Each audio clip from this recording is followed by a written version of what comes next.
Muito bem, meus jovens do meu Brasil varonil, vamos à nossa aula de número 6 sobre Kinevin.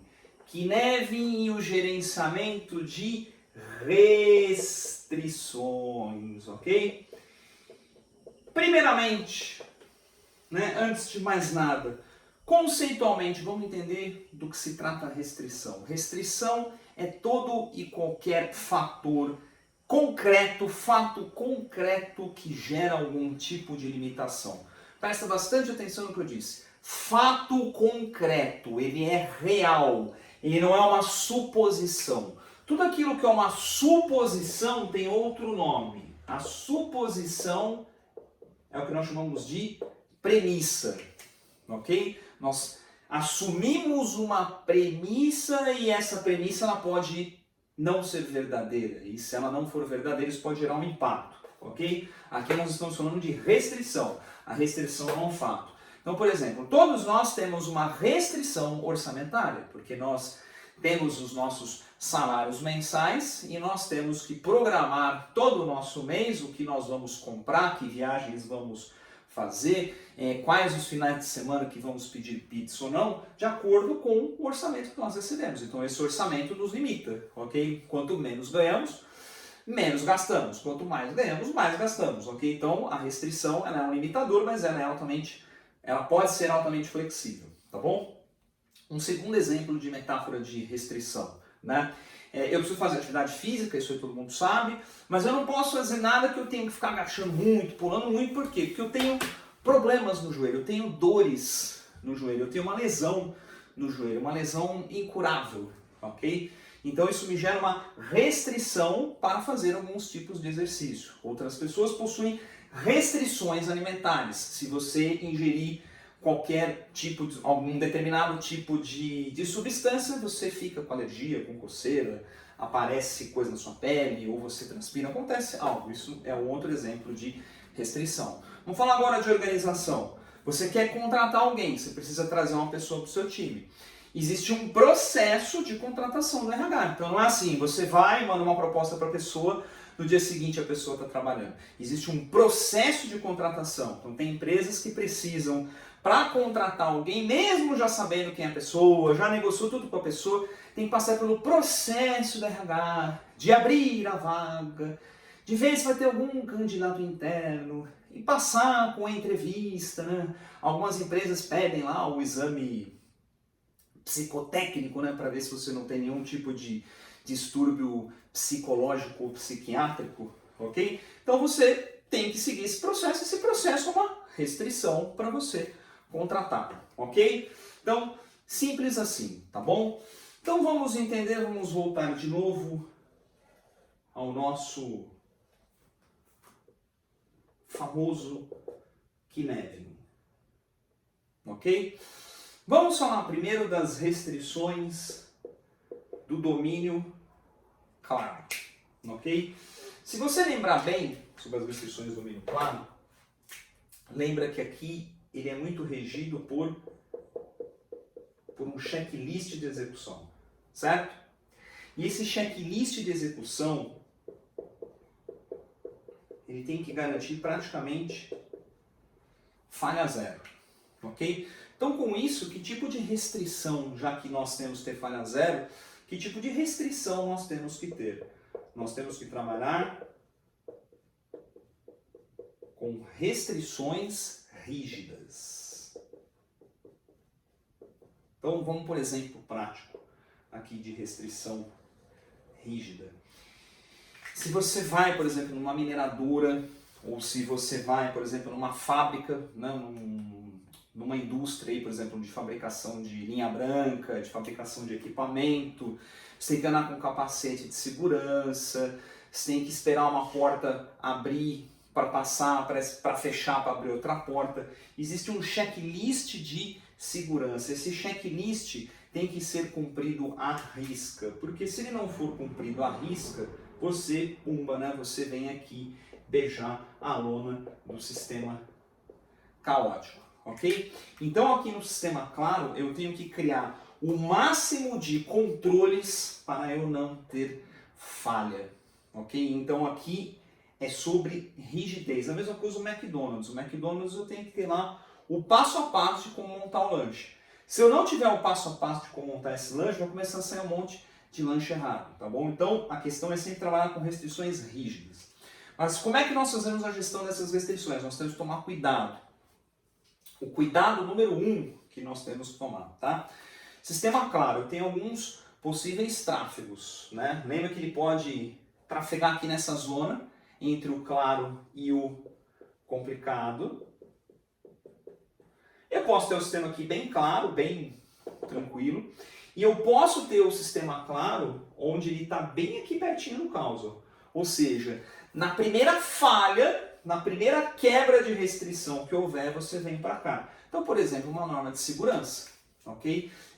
Eu perdi um primo de segundo grau por causa disso. Ele era engenheiro e ele estava no alto da construção, então tinha o procedimento, tinha que subir de capacete, tinha que estar sempre com a cordinha presa aqui. Era só seguir o checklist. Ele negligenciou, ele adotou um comportamento que no sistema óbvio nós chamamos de complacência. Nós teremos um vídeo específico só para falar de complacência, tá bom? Ele assumiu uma complacência de que ele não precisava seguir aquela restrição, então ele até estava com capacete, mas não prendeu. Ele ia fazer isso e dar uma espiada no negócio em cima. A norma de segurança é justamente para que se ele fizesse isso, escorregasse, ficava preso. O que aconteceu? Ele pisou em falso, escorregou e despencou de uma altura excomunal e caiu e espatifou no chão. Ok? Então eu perdi um primo de segundo grau, uns 10, 12 anos aproximadamente, dessa forma. Ok? Exatamente por uma negligência do sistema claro. Tá bom? Então o que nós temos sempre que tomar cuidado no gerenciamento dessas restrições? Primeira coisa, não negligenciar. A complacência nós podemos entrar nela por duas formas. O primeiro é achar que não vai dar errado. E dar errado. Ok? Como no caso que eu descrevi. O segundo ponto é a síndrome de Gabriela. Eu sou assim porque sempre fui assim. Então a restrição ela até existe, ela até é rígida, ela tem até controle, mas ela está começando a sufocar esse sistema. Ela está tornando esse sistema lento, oneroso, custoso. Está garantindo a estabilidade do sistema? Tá garantindo, mas está custoso. Então, exemplos clássicos aqui. Processo de deploy de TI, por exemplo. Certo? Processo de deploy. Geralmente ele opera no sistema rígido, no sistema claro, aqui, né, com restrições rígidas. Então tem as famosas GMUDs, né, ou SMUDs, que passa pelo comitê de aprovação, e esse comitê ele é quinzenal, ou ele é semanal, ou ele é até mesmo mensal. Aí muitas organizações hoje não estão conseguindo ter um time to market agressivo, porque tem essa restrição de processo segurando. É uma restrição importante garantir a confiabilidade daquilo que está sendo implementado? Sem dúvida alguma, mas a questão é a melhor forma que eu estou operacionalizando essa restrição? Será que eu não posso ter uma restrição que ela continua rígida, ela continua me garantindo um controle rígido, porém enxuto, porém inteligente, porém sem tornar a minha organização lenta? E às vezes você cai aqui por complacência também, aqui foi assim e sempre foi assim. De repente você não está conseguindo mais atender o seu time to market e sua empresa vem para cá. Simples assim, ok?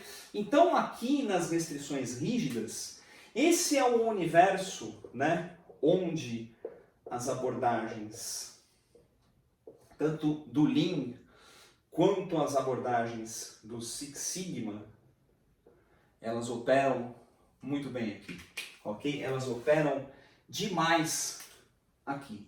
Então aqui não é framework ágil, depois nós vamos ter uma aula, possivelmente a próxima, para falar de frameworks aqui nesse negócio todo. Tá? Mas aqui eu tenho que ter um foco em ter a restrição correta e o mais enxuta possível, com a menor variabilidade possível, porque eu tenho que buscar por falha zero, mas ao mesmo tempo evitar não ser complacente. Ok? Então aqui, TOC também, né? Teoria das restrições. Eu posso ter o meu fluxo analisado com Kanban. Kanban raiz, tá? Não Kanban de jabá de consultoria, não. Ok? Tudo bem? Então tudo isso aqui operando num domínio claro. O domínio complicado, se vocês bem lembram, ele é o domínio de duas coisas. Ele é o domínio das boas práticas. Ele é o domínio do especialista técnico.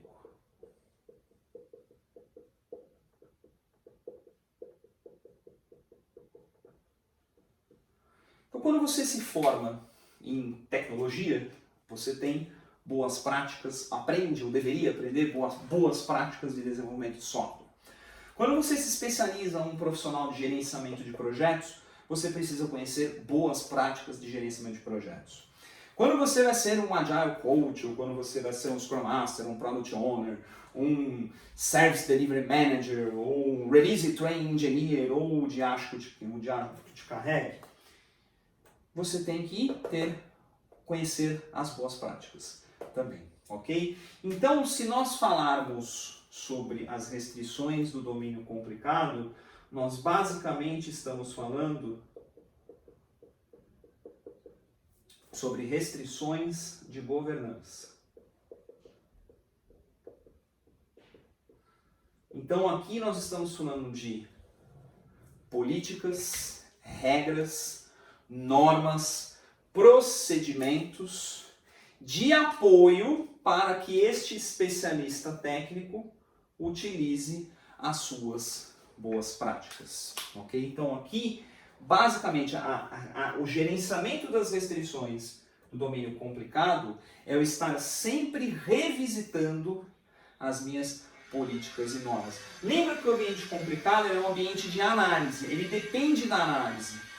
Mas uma análise falha, ou uma análise que eu opere como se fosse um domínio claro, ou seja, assumo que aquilo é verdade para tudo, também me leva para a complacência, que também me leva para o caos, ok? 1 minuto, por favor, removendo impedimentos do barulho.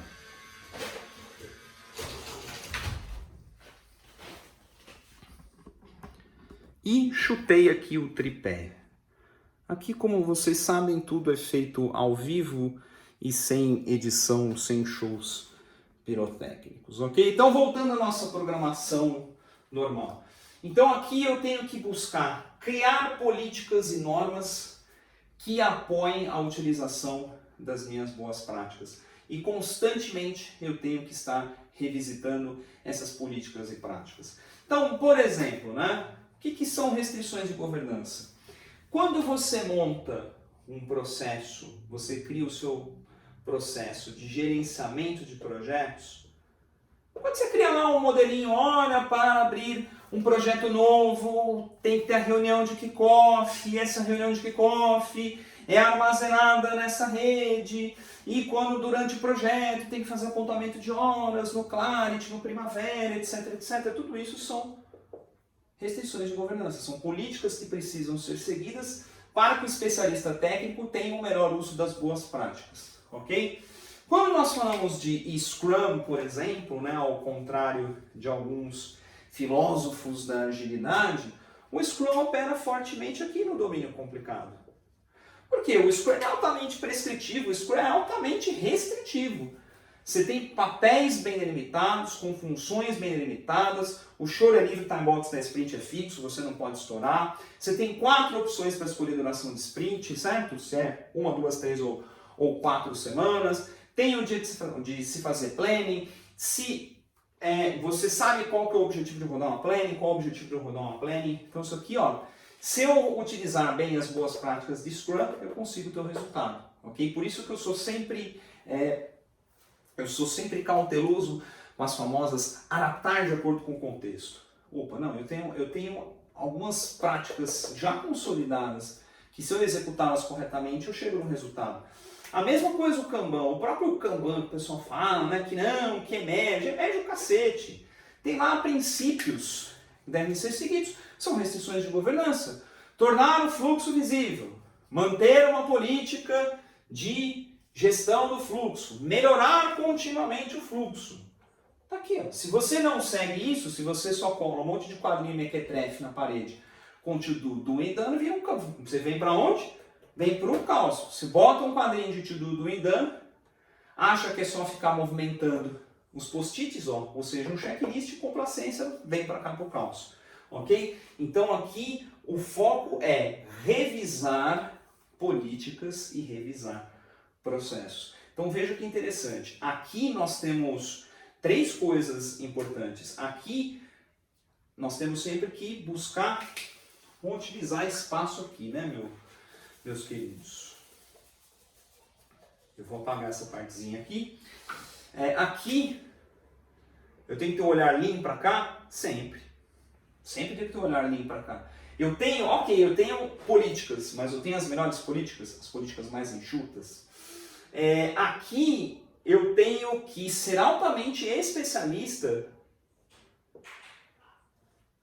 no framework ou no método de apoio que eu estou usando. Aqui eu estou falando só de gestão de projeto e agilidade, né? Mas vamos lá, projetos de engenharia, eu tenho que estar sempre por dentro, aderente às normas ISO, a normas de segurança, a normas de política ambiental, ok? Então eu tenho que criar restrições de governança, compreendendo bem as abordagens que eu vou usar. Mesma coisa o médico, ok? O médico ele tem as suas boas práticas, mas tem várias restrições criadas aí pelos conselhos regionais de medicina, ok? A mesma coisa o advogado. Você se forma advogado, você utiliza suas boas práticas de advocacia, mas existe uma série de políticas e normas, né? Existe uma série de restrições geridas, por exemplo, pela OAB, ok? Então aqui é principalmente um olhar lean e ter a especialidade técnica. Então por isso quando montam comitês de agilidade,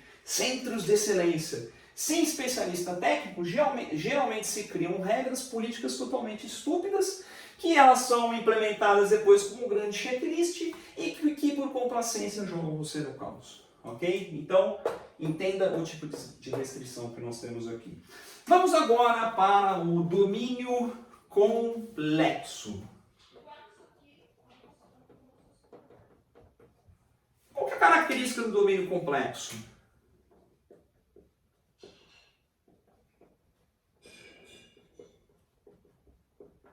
Adaptabilidade,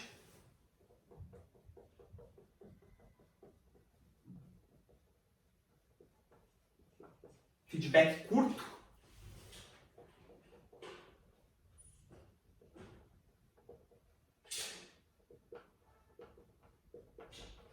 imprevisibilidade. Então, se eu tenho um ambiente adaptativo, as minhas restrições serão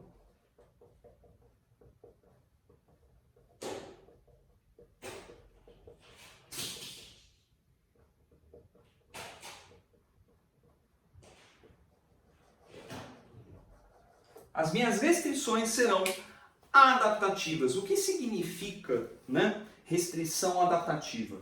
Significa que a restrição se adapta de acordo com o ambiente e o ambiente se adapta de acordo com a restrição. Olha que negócio doido. Então vamos pegar, por exemplo, o trânsito. O trânsito é um sistema que possui restrições. As sinalizações, semáforo, faixa de pedestre, radar de velocidade, sentido das vias. E o trânsito se auto-organiza dentro dessas restrições, né, ou dentro destes limites, ou dentro destes, vamos usar um nome bonitinho em inglês, dentro desses boundaries, ok? E aí, qual o ponto? O trânsito norte-americano, se você analisar, ele possui restrições mais flexíveis. Se alguém aqui já foi para Miami, Orlando, ou alguns outros países, isso aí varia de estado para estado dos Estados Unidos, mas muitos estados adotam essa política, que é, se você está no semáforo e vai virar à direita, se não tiver nenhum carro passando e nenhum pedestre, você para, olha para um lado, olha para o outro e vira à direita, mesmo o semáforo estando fechado. Grandes cruzamentos não tem semáforo, o primeiro que chega é o primeiro que passa, e todo o trânsito se auto-organiza.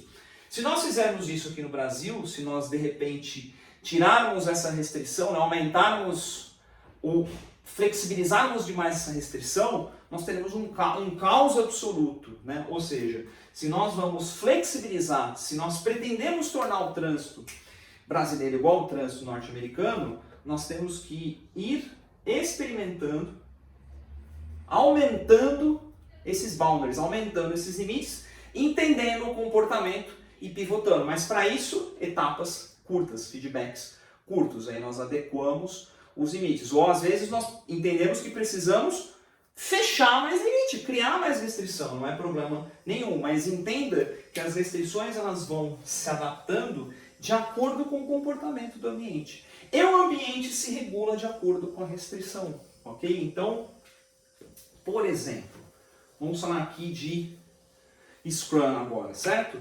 O Scrum tem uma série de regras que vão vir para cá. Então você utiliza algumas práticas do Scrum e traz para cá. Aí você tem o conceito da auto-organização, certo? Então o Scrum cria alguns boundaries. Mas os boundaries não são apenas criados pelo Scrum, pelas regras do Scrum. Você tem todas as outras restrições ao seu redor. Então você que conhece bem o Triângulo de Massari, pessoas, skill, disponibilidade, dependência externa. Então, ou seja, o quanto eu preciso ir regulando essa restrição e como as pessoas vão se auto-organizar. Opa, agora abriu demais, a coisa ficou meio solta. Opa, vamos voltar a fechar essa restrição. Então, um exemplo clássico de restrições adaptativas, né? Você perdeu uma pessoa na equipe, certo? Você acabou criando uma restrição de skill. Era uma pessoa que tinha uma especialidade técnica, o time está se auto-organizando agora dentro de uma nova restrição. Então essa restrição ela era menor, certo? Ela passou a ser maior por causa dessa ação no ambiente. Aí você contratou uma nova pessoa, só que essa pessoa tem uma curva de aprendizado. Então, na verdade, ao invés de você ainda estar diminuindo a restrição, ela continua aumentando. Pode acontecer de você ter contratado uma pessoa que não tem o skill técnico necessário. O que acontece com essa restrição? Ela aumenta. O que você tem que fazer? Treinar a pessoa ou substituir a pessoa. Para quê? Para voltar a flexibilizar essa restrição. Ou você contratou a pessoa que tem um skill técnico até melhor do que a pessoa que saiu, porém é aquela pessoa que tem problemas de relacionamento, aquela pessoa que não consegue se entender com ninguém. Então a restrição ela volta a aumentar. Então é necessário uma ação para voltar a flexibilizar. Então aqui as restrições você não consegue ter um plano de gestão de restrição, de causa e efeito, igual você tem aqui. Aqui você sabe que você vai melhorar o processo, você vai tornar a restrição mais rígida, porém você pode tornar mais rígida, com menos variabilidade, com menos etapas. Aqui no domínio complicado, a mesma coisa. Você está introduzindo as boas práticas, você está introduzindo políticas e normas, que você sabe qual o resultado final, você sabe qual o efeito esperado. Aqui não, aqui são intervenções constantes dentro do sistema. Então, por exemplo, né, para quem aqui já tem um conhecimento mais profundo de teoria das restrições, entrando ali para a árvore da realidade, para quem não conhece, eu sugiro a leitura dos livros adicionais do Goldratt, tá? Não só a Meta é o livro número 1, mas ler os outros livros, principalmente A Escolha, e eu sempre esqueço se o não é óbvio ou não é sorte. É um dos dois que fala bastante sobre essa questão de gerenciar restrições. Por quê? Porque aqui, ó, você vai ter uma situação, você vai colocar uma injeção. Falei bastante sobre injeções naquela aula sobre conflitos. Certo? Mas eu não sei o resultado. Então não adianta eu mapear todas as minhas restrições, e criar planos para todas as minhas restrições. Eu preciso atacar uma, ver o resultado, e o resultado vai me dar um subsídio para a próxima intervenção. Ok? Então são intervenções curtas, lembrando que as pessoas se adaptam às restrições, as restrições se adaptam às pessoas. É uma relação ambígua, ok? E por que elas precisam ser adaptativas? Porque se eu ataco todas as restrições de uma vez, assumindo que as minhas injeções vão trazer o resultado esperado, eu posso vir para cá. Então eu faço mudanças curtas, eu faço intervenções curtas nas minhas restrições justamente para não cair aqui, ok? E para finalizar, nosso vídeo está ficando um pouquinho acima da duração média, mas esse é um tema importante que não dá para nós negligenciarmos. Lembra que o domínio caótico, ele é o domínio disfuncional. Ele é disfuncional e ele é de natureza temporária. O ambiente caótico é o ambiente onde eu não tenho restrição. No momento do caos, a restrição ela não existe. Caiu. Deu pau no servidor da TI. Pumba, deu pau. Deu pau. Deu pau. Quebrou alguma restrição. Naquele momento não tem nenhuma restrição regendo o sistema. Desabou Brumadinho. Naquele momento não tem nenhuma restrição operando no sistema. Caiu o avião. O avião está caindo. Naquele momento não tem nenhuma restrição regendo o sistema. Então todo o ambiente sem restrição vira caos. Por isso que quando vem os filósofos da Agile, horizontalize tudo, deixe as pessoas serem felizes, elimine a gestão, média gestão, elimine tudo, dê o dinheiro, dê o poder na mão das pessoas, deixe as pessoas serem felizes e se organizarem. Geralmente temos caos, temos sangue, temos horror. Por quê? Não existe ambiente que não opera sem restrição. Ok? No máximo, uma startup inicialmente, ou uma empresa pequena, quando está começando, ela vai operando sem restrição. Ela vai, é o famoso bumba meu boi. Aqui é o famoso vamos que vamos. O vamos que vamos não é sustentável. Nenhuma empresa, nenhuma startup dura no vamos que vamos. Ela precisa caminhando para cá. Ela precisa ir criando suas políticas e normas. Até mesmo a Reflex. A Reflex, ela começou no bumba meu boi, certo? Eu e meu querido sócio Maurício, com muito sangue, suor, lágrimas e boa vontade, fazendo isso aqui acontecer. Hoje nós temos políticas, processos e muita restrição adaptativa, porque nós fazemos muito experimento. Então nós não podemos criar restrições. E temos os processos que são restrições altamente rígidas. Processo de pagamento, processo de faturamento, processo de fluxo de caixa. Isso aqui ó, é rígido, controlado. Se isso aqui fura, a empresa quebra. Tá bom? Qual o ponto no ambiente caótico? O ambiente caótico nós temos que criar a restrição para sair dele. Ok? Basicamente é isso.